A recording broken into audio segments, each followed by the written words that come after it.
Yes, we're recording. So, in this meeting, we have to tell crisis and make some hoe noem je dat? Afspraken, afspraken voor het samenwerken. Yes, we had to do this last meeting, but we forgot to make an agreement on how to work together.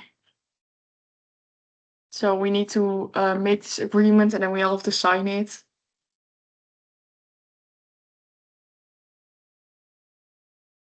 And we all have to talk about a crisis, and then I think we have to pick one. And then we have to like say what we're gonna research. Yes, and make some questions for that research so that we know what we have to research. Yes. Do we want to start with making an agreement?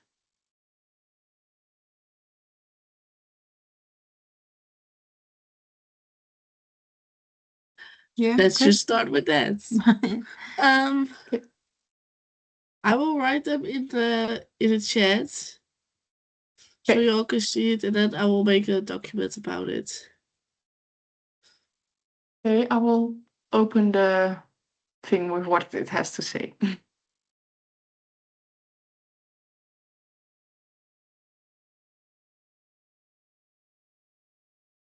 Okay, the agreement needs to include all of our names.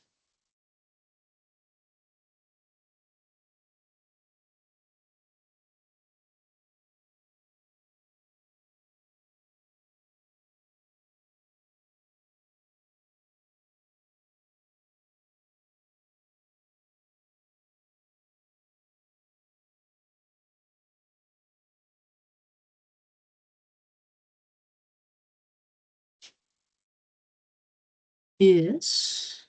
Our preferred communication app. So I'm guessing that's WhatsApp.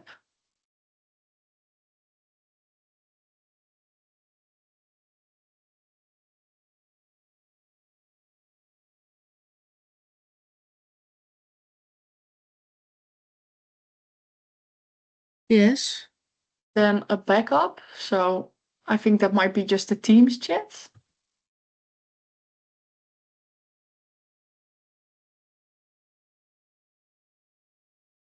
Yes.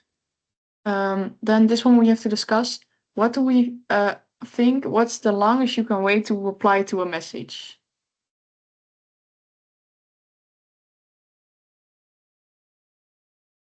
I think if everyone just says what they think.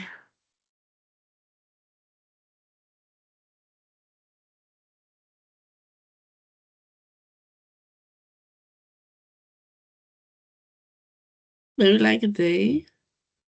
Yeah, I think like a day as well.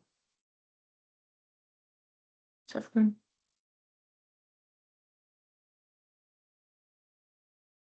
Does everyone agree with that, or does anyone think something else? Yeah, day or the same day. Okay. Yes. Next one.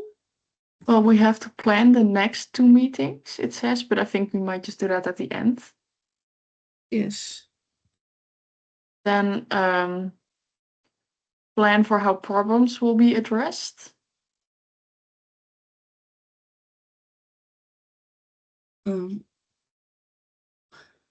Like problems with the project or problems with planning a meeting? Problems with like if someone is not pulling their weight, all that stuff, it says.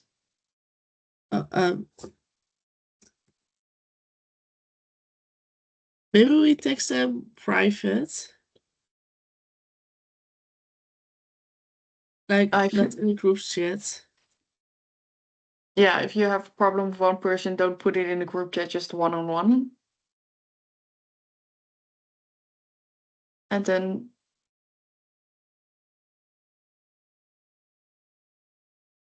does anyone else want to add something?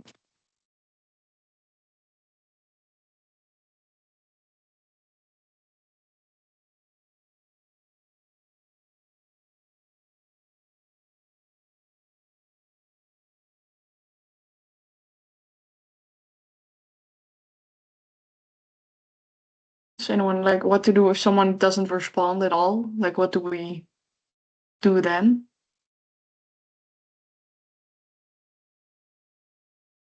I would say just discuss or trying to get in contact. I think it's pretty hard to otherwise. I think that. So just, I guess, yeah, talk about it or text about it.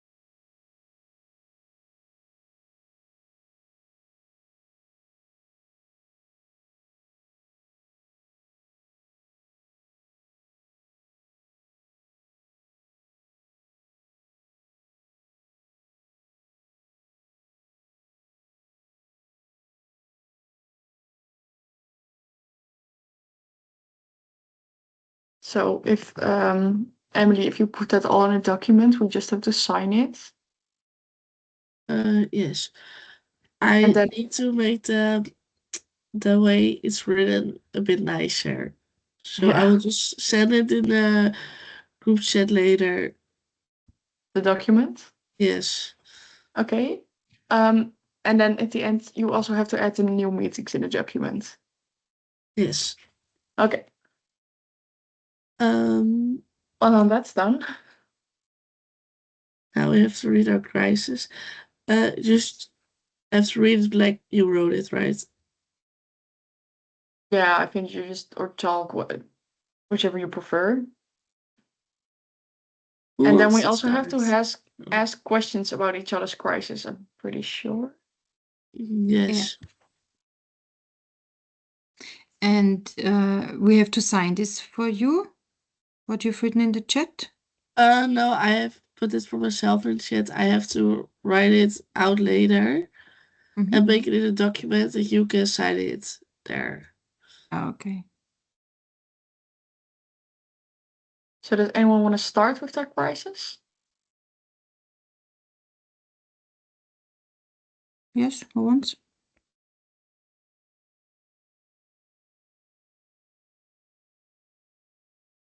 Yeah, then I start.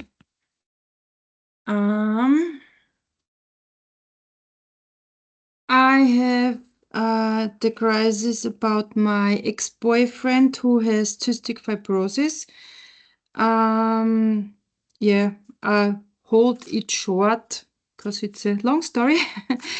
Yeah, the disease was diagnosed in his early childhood, and he had his first lung surgery also when he was a child.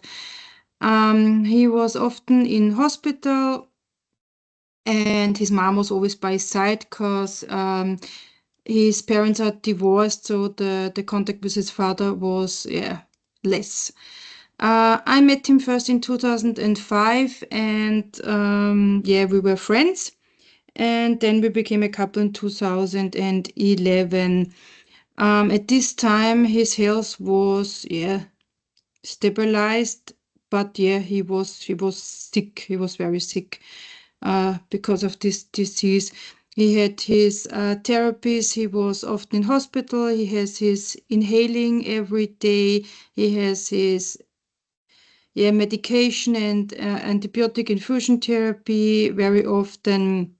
And it was very hard being together with such a ill person, but it was not. It was the illness, but he was a very difficult person, maybe because of that he was sick all of his lifetime.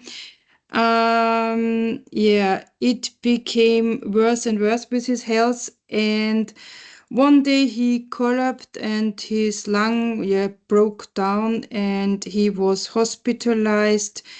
Then he had surgery, and it was mentally it was so difficult with him.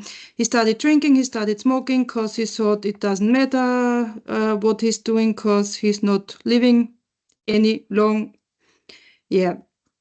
For me, it was always hard to understand because I was so in life and so a positive person, and he was so negative because he thought it all doesn't make sense anymore. When his health became more worse, there was only one decision to make if he gets a lung transplantation or not, and he had his that was dann in AKH in Wien, also Vienna. That was in 2012 then.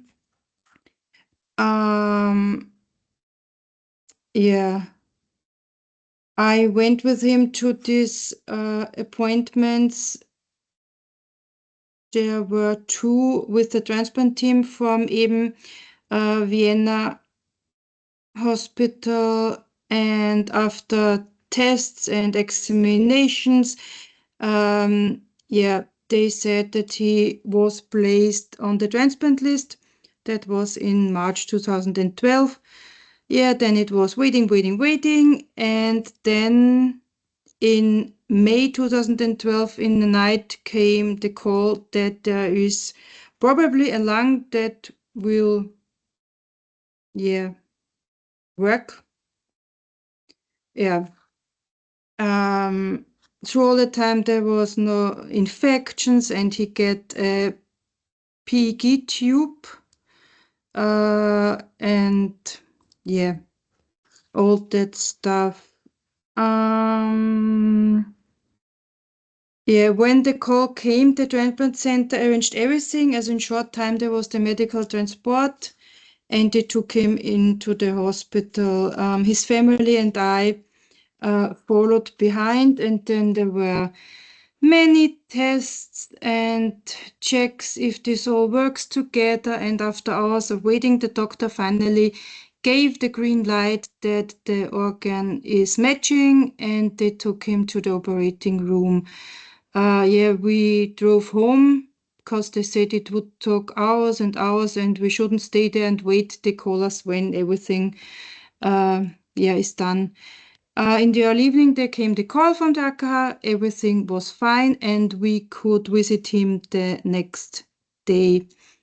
In hospital, there were many complications then. He wasn't mentally ready for this transplantation. He was so negative. He do not work with the therapist or the doctors or the nurses. Then one day he collapsed again and had a surgery again because one of the lungs wasn't working as it should, and it was very hard, very difficult. In the end, he was there for 4 months on the intensive care unit. Then he was a couple months on the other station, and after about half a year in hospital, he went to a rehabilitation center in Hochegg, and that's my story. You want to know anything else about it? I do have a question. Yeah. I missed exactly what his diagnosis was. Cystic fibrosis. Thank you. Yeah.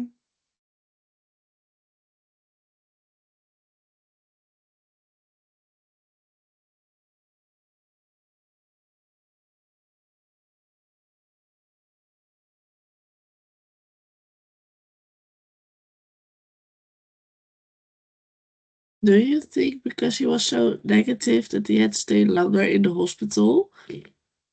I think you should have. They normally you have therapy with how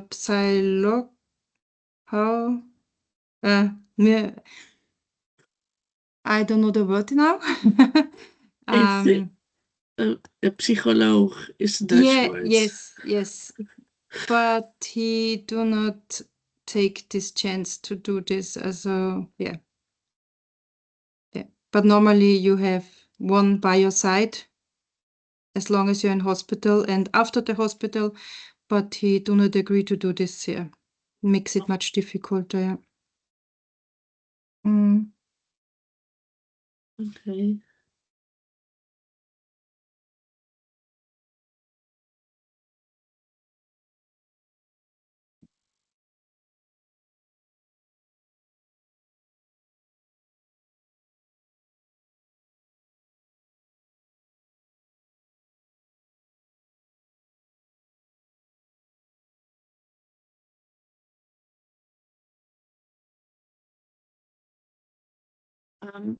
If no one else has questions, I think maybe next person should go. Yeah. Who wants to go?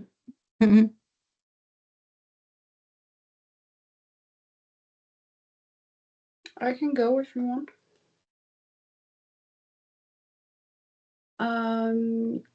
Yes, so my story is about my uncle, Martin, and it's all about a psychological problem and suicide. Yeah. He used to be the funny one in our family and always making interactions fun, and he loves to go in the nature and hiking and something like that. And he has some troubles in work we never get to know. And then he started a lot of drinking with his friends from work, and his depression got worse and his drinking also. And sometimes he was very aggressive in his family, so he was not nice to his wife, so like hit her and something like that, but only when he's drunk. And yes, it was worse, and then he lost his job, his relationship fell apart, his kids were moving out because they scared from the father, and we knew he was struggling, and we don't know it end up this way it did. Yes, I would say alcohol took over his life. Yeah, and one day my dad called me and said Martin was gone, so he jumped over a bridge. We did not think it is this worse because he was in therapy and he had some medication for the depression, but with the alcohol, I think they did not work the way they should. And yes, I think from the situation I learned to talk about things like depression or suicide and get to learn how to act with the people. Yes, for our family it was like a hard time, but I think we got closer through the situation and we learned, all of us, to be more open to talk about things. Yes.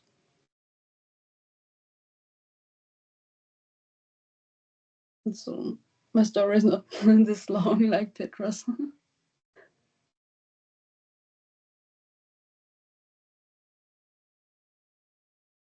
Thank you. Thank you for sharing. I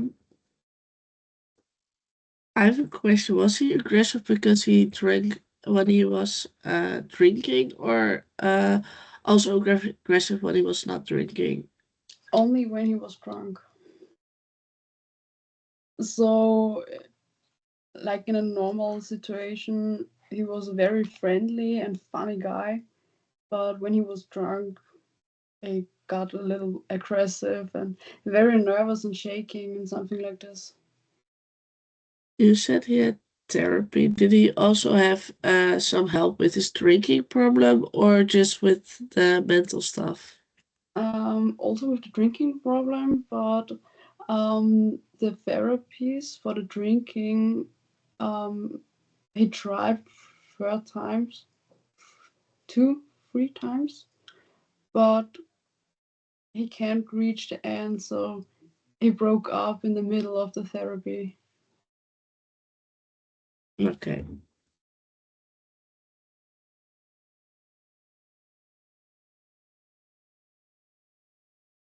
Yes.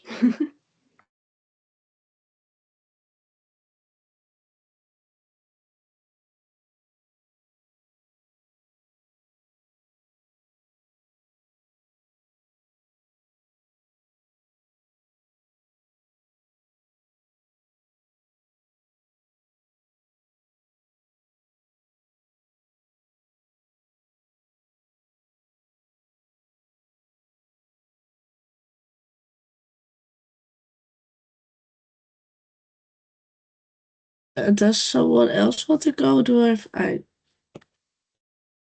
Should I go?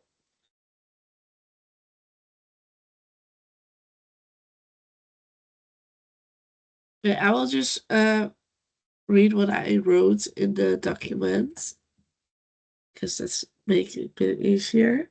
I'm going to talk about my sister. She was at that time, it started when she was 13. It's about youth care. Um, my little sister started to go through a difficult puberty when she was around the age of 13 years old. And people would call her like a problem child. That's the easiest way to put it.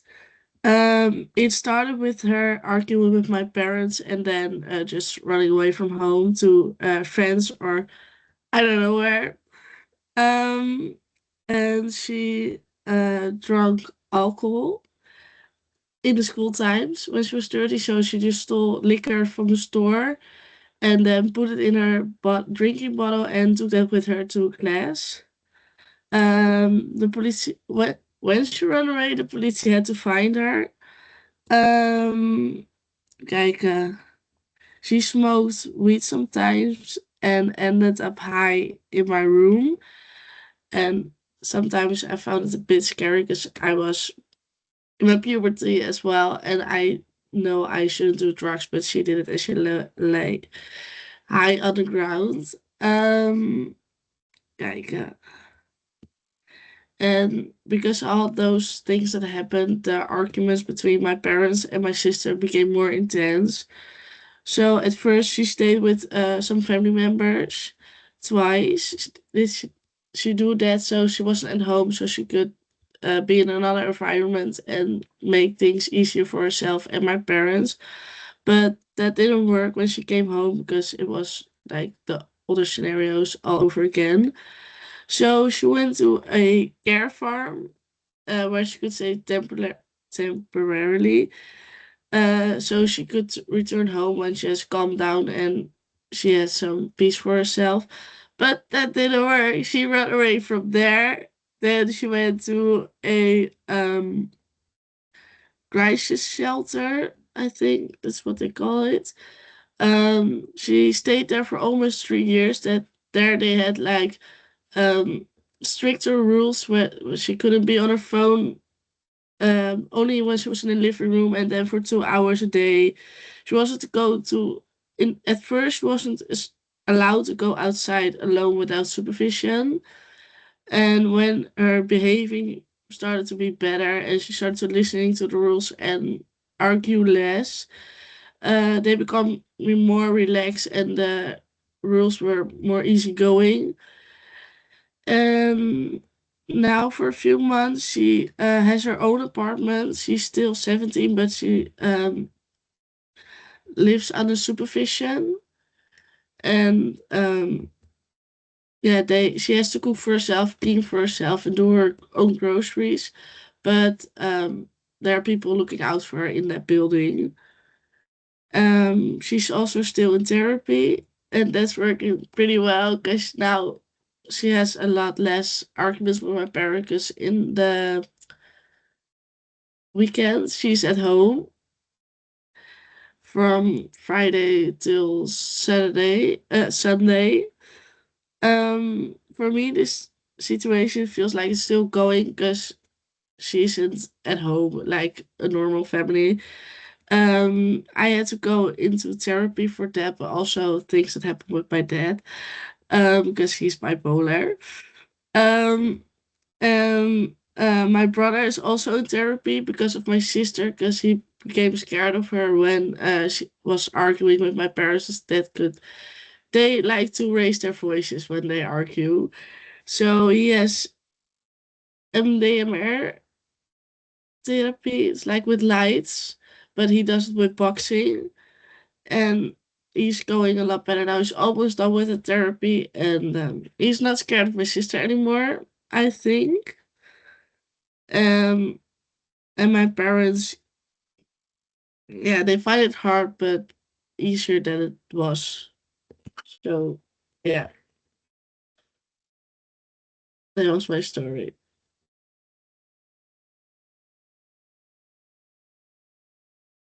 Do you know why she started drinking and smoking? Um, Was it the friends group or? yes, also she has like some condition that she attracts to bad people easily, so that people like to misbehave and steal things and drink and smoke. So she started doing that. Oh. Yeah, but And now was she? Oh, sorry. yes, that's right.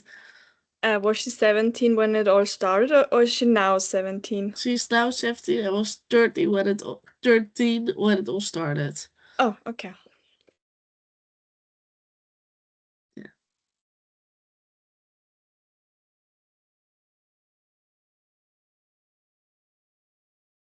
Are you happy that she's at home in the weekends? That you still see her? Yeah, so now my connection with her is a lot better because we don't see each other all the time. So she feels like now more like a friend and a sister than just a sister where I always argue with. Because at that time when she was always at home, I didn't know how to communicate with her because she also has a lower IQ that you don't see it when you don't know it, but she says she understands things, but she don't understand things, and she also has HDD. Um, she that she needs regulation, so when things would change in our plans, she would be angry. So yeah.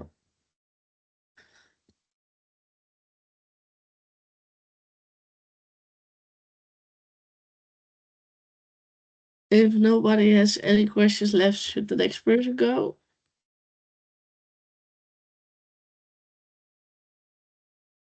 Yes, I can go. Let me just pull up the document as well. Mine is about my dad. He had a motorcycle accident 18 years ago, so it's a while ago.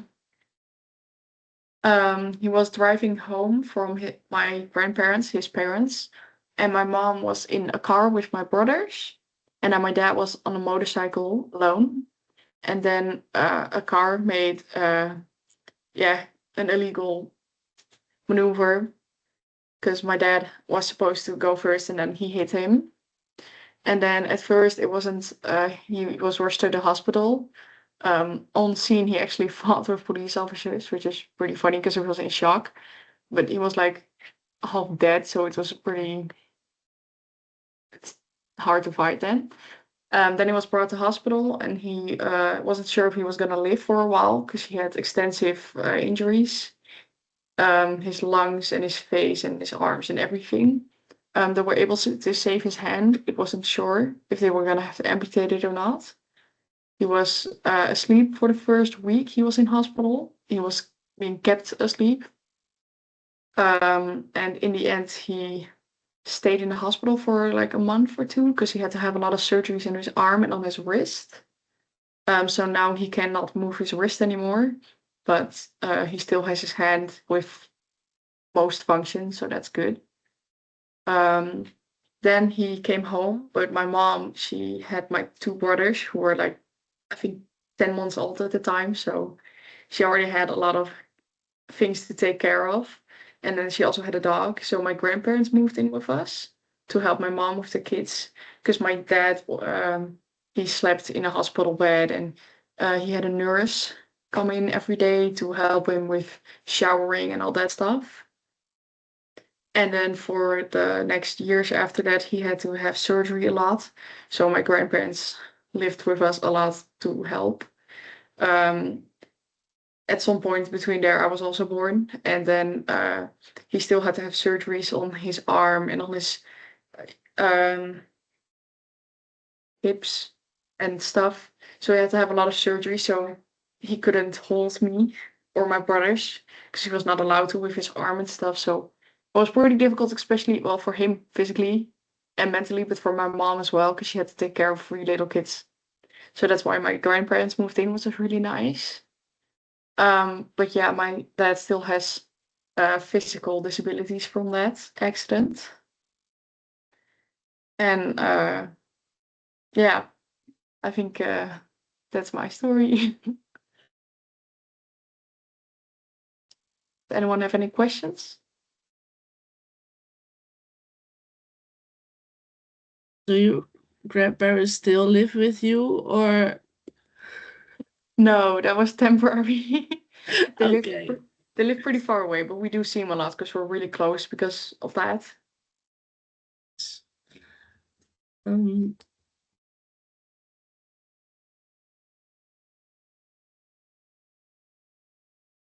does your dad find it hard that he has a disability because someone else made a mistake?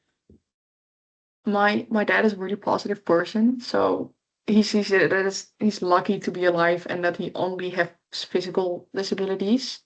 But I mean, he does struggle a bit. He had to change careers because he originally did he was manager on some technical thing, but he couldn't because of his arms and stuff. So then he had to re-school and he became a teacher. So it was definitely hard because it made him like he lost freedom in some things, but he's really grateful and he pushed through. And then his arm hurts because he will not he will not admit that it hurts. Yes. Okay, thank you. Does anyone else have questions? Maybe the next person, Lara. Okay, then I will start. My family crisis is also about my dad. A few years ago, my family, which includes me, my mom, and my dad, went through a crisis because my dad was diagnosed with stage 2 cancer. And at that time, my parents were already separated. They got a divorce a few years back. And so my dad lived on his own. And when he became the diagnosis of cancer, he didn't tell anyone, not me, not my mother, not his sister or brother. And he went to all the doctor's appointments and tests and to the hospital completely alone. And when so later, so he said he didn't want to worry us before he knew how bad it really was. And for me, that silence was a really hard part because I didn't know for like a year or so that he is this ill. And I found out by accident because I saw a letter from the hospital at the kitchen table when I visited him. And in that moment, I feel like really shocked because I also didn't know what to say because he didn't say anything to me. And when I asked him about, he just looked at me, and I noticed to this day, like it was yesterday, that he didn't want to knew that I wasn't like supposed to find out like that, and that he didn't want to know that I. Oh, what is it in English? that he didn't want me to know. So, and at first I was very angry, and I felt also hurt that he kept like this important thing from me, because I wasn't that young at the time. I was 16.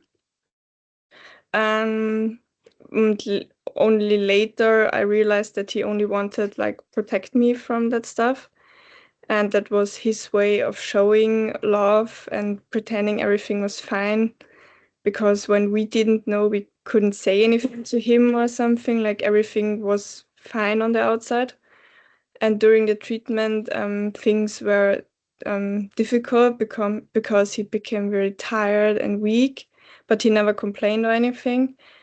And when all that started and I knew about it, we spent also more time together. And sometimes we talked about the illness, and sometimes we only just sat together in silence, or I was there for him. And even though my parents were not together at this time, and they were not the best friends because the divorce was not the happiest, they supported each other again during this time. That was also like really nice for me too, because like we were a family again after all these years. And it showed me that even after the separation, a family can still act as a team when something truly matters. And luckily the treatment also worked, and he fully recovered after surgery and chemo. And today he's also very healthy again and doing very well. And looking back, like this crisis also changed us all a little bit, because my parents now can be in the same room again and communicate normally, and also like support each other. And also learned kind of that like love doesn't always mean big words or emotions, because my dad always says to me it was very important to him that I was there also in silence. Just being there meant a lot to him. And also this experience made my family stronger. It taught me also a lot about empathy and resilience, and yeah, also what truly matters in life, because it shook us all really when we learned about the diagnosis. Yeah.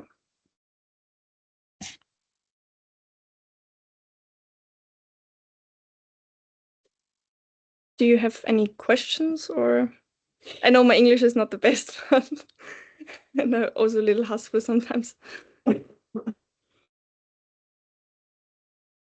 No, thank you. Then should we decide which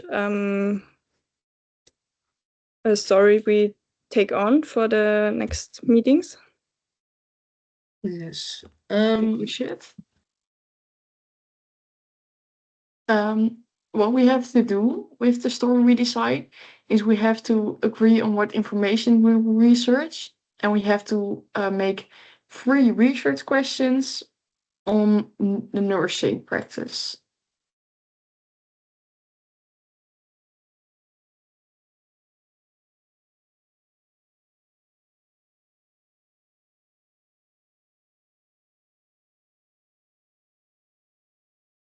Um, I think it's easiest to choose one that has more of like a clear diagnosis, because we can like research how things will go in each country.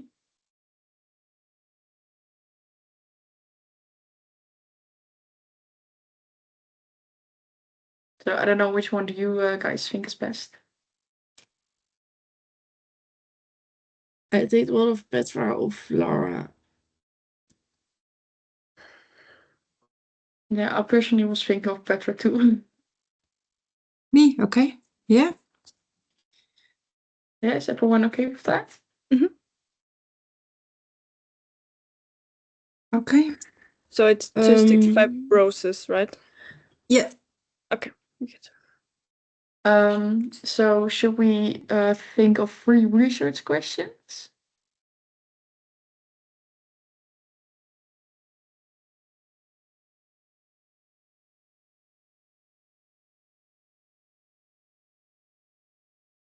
I will put those questions in the chat again.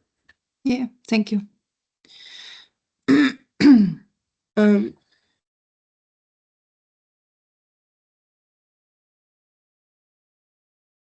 Um, Laura, Isabella, what do we have to do?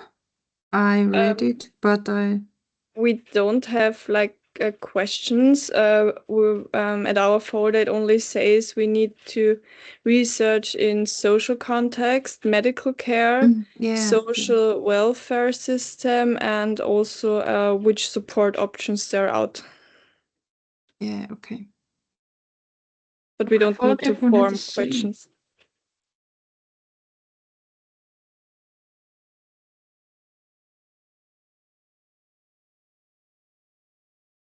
I thought you had the same assignment as us, so. No. No, it's not Um, everything the same, but because at the beginning, like the stuff we need to what is it called in English? We need to sign. You said you need to sign something.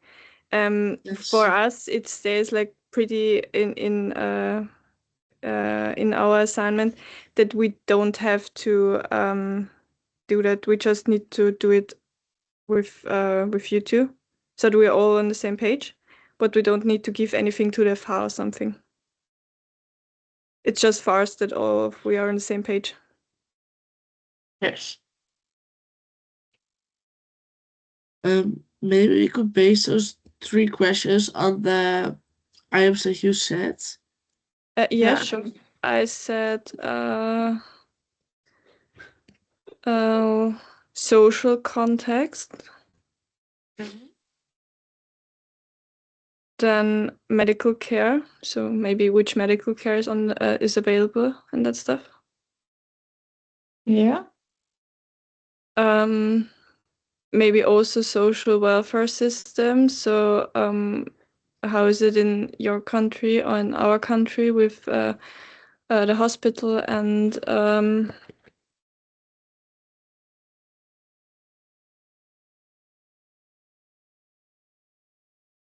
the insurance and that stuff, maybe?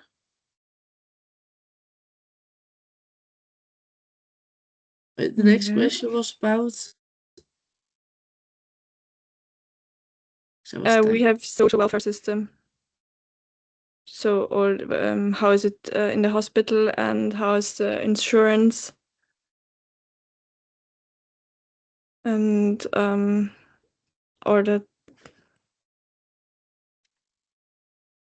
or support options we also have in our script.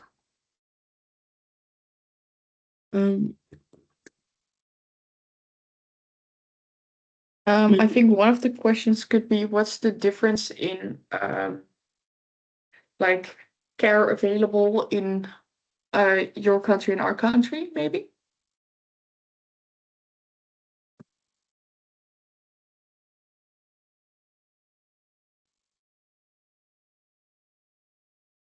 Yeah, maybe transplantation, it's not the same in every country, you know, from the age, how long you can get a new organ, or you know what I mean? Yeah. Or how they prioritize who gets it. Mhm. So like how a difference in transplantations in the Netherlands and in Austria. Yeah, maybe. I think that's a good research question.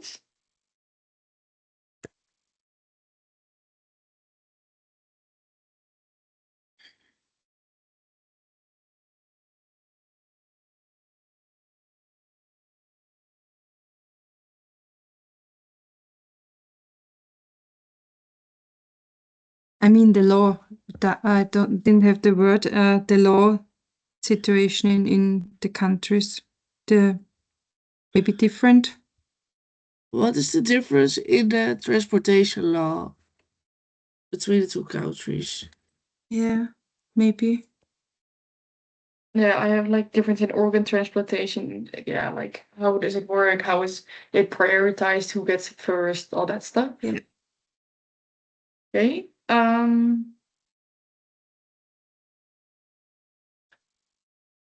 That's for like medical care. Maybe like the support options about that he wasn't feeling mentally well. Maybe we can do like what are the options someone has who's in hospital who isn't feeling well mentally. Mm-hmm.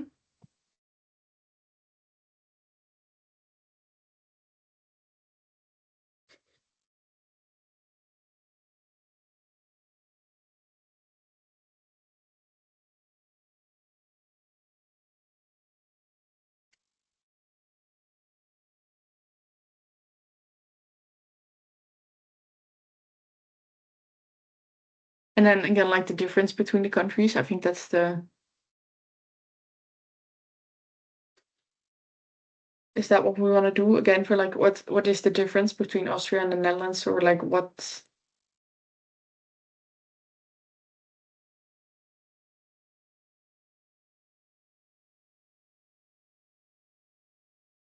Can any of you think of anything for social context? Maybe what social or societal factors influence this type of crisis or the medical condition?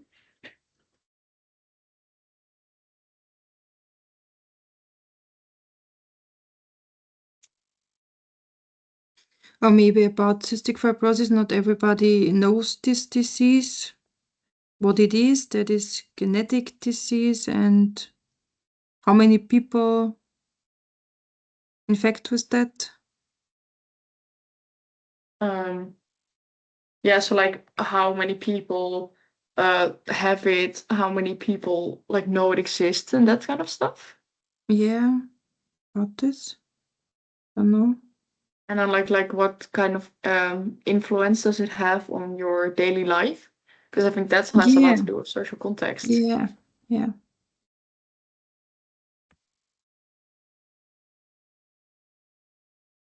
How it influences your life. Yeah. Yeah. Social and yeah.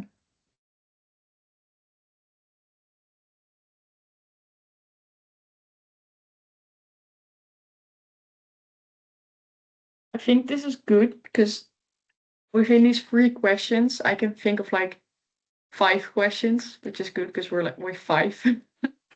So then everyone has their own thing to research.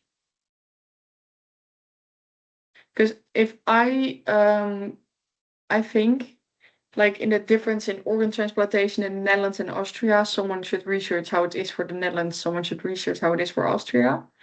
And then the options for someone in hospital and how their mental well-being, like what are your options? I think that's also one for someone should research the Netherlands and someone should research Austria.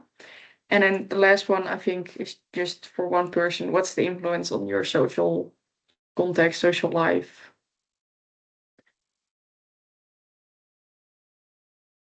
Do we want to divide it like that? Yeah, okay. Can I take this with social? Sorry? Can I take this point with social? The social context?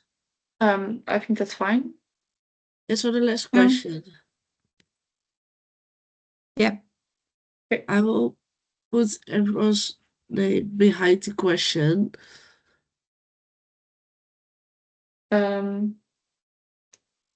I can research how organ transplantation works in the Netherlands. Yes, dan doe ik de tweede wel. Okay. And then if you do the other one for the Netherlands, is it?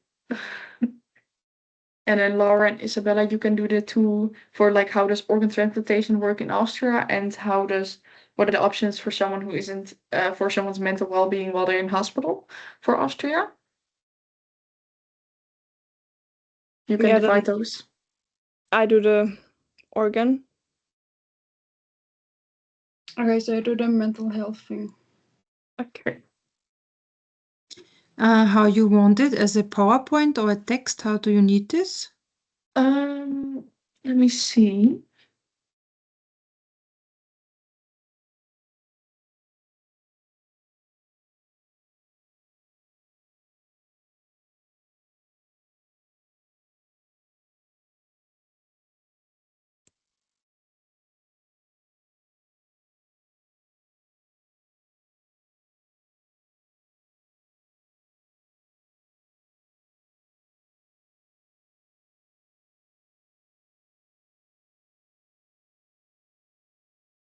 I think with the information, we just have to make a presentation with each other next meeting.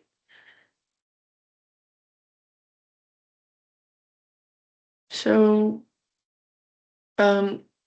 is I think you just bring it in whatever form you prefer. I think I'm just gonna do a Word document, because then we can make a PowerPoint with it together. Mhm. The last meeting we should make a PowerPoint, like the first meeting after this meeting, we should just talk about the information that we have, and then the last meeting we make a presentation. No, I think the last meeting we do the presentation. I But think. presentation we have to do in class. Yeah, but we also have to do one with each other about like Okay. what information we got. Okay. So I think like in the next meeting we have to make it, and then we prepare it, and then in the last meeting we just do it. That's what I'm guessing. Yeah. So the only thing I know left to do in this meeting is plan the next two. Yes, I think that's what we have to. How long do you guys need to find the information? Like, what's the time you need to have?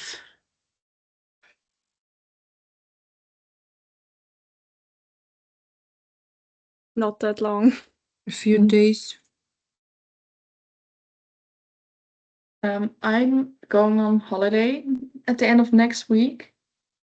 So for me, it would have to be or really soon, or in like at least 1.5 week. What about the 5th?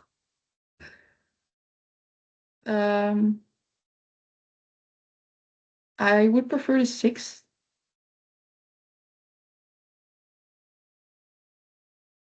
Mm-hmm. On the 6th, I have lectures till 5, so is it possible to do it in the evening for all of us? Yeah, for me the evening is also Yeah. preferable.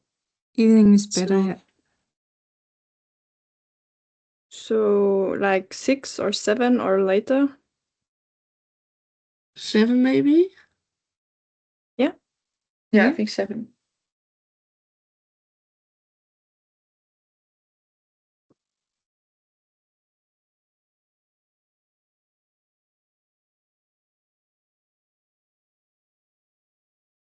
Okay.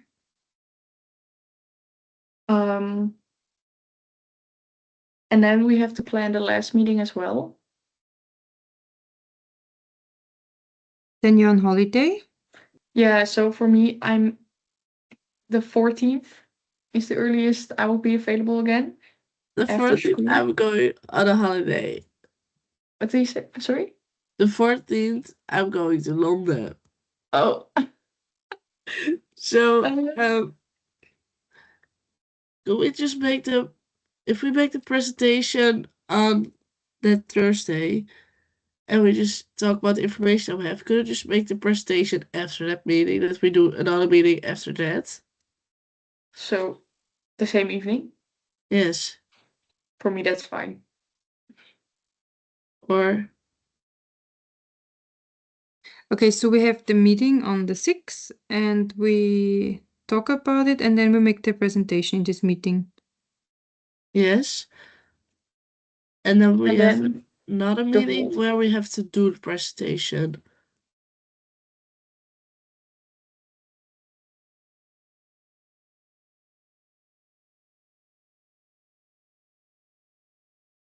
When are you back from holidays? I'm back the 17th.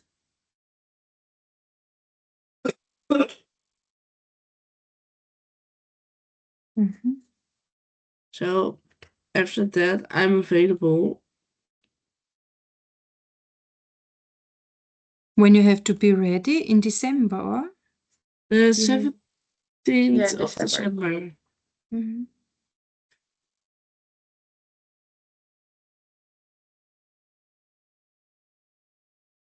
What about the 18th I'm free the 18th. day? Me too. I have to work in the morning, but oh wait, no. I'm free. I only have work in the evening. On the 18th. Yes. I'm free all day, so does anyone have anything?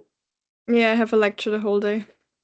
Ah, So it's only possible like at 7 again. But I think then you're working, right? Yes. Okay. 19th? 19th, we have school till pretty late, so it would have to be the evening again. Okay. Or what about the 21st? Because on the 20th we have like a big test, like one of our from our college. And the 21st, I would only be available during the day because I'm going out in the evening. I have work in the evening. Okay, so like during the day on the 21st? Yeah, during the day for me it's fine. I have the whole day free. What about the others? I'm also free the whole day.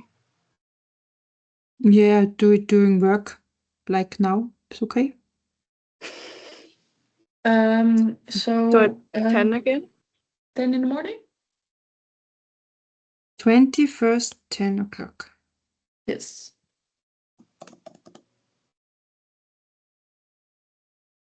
Okay. And then we do the meetings again in this call, I think. So I don't have to make another one. Yes, it should work because everyone has been in here, so I think that was all. yeah, I think so too. Mhm. I will Okay. end the opname. Okay. Well, we'll see you next week. Yeah. Yeah.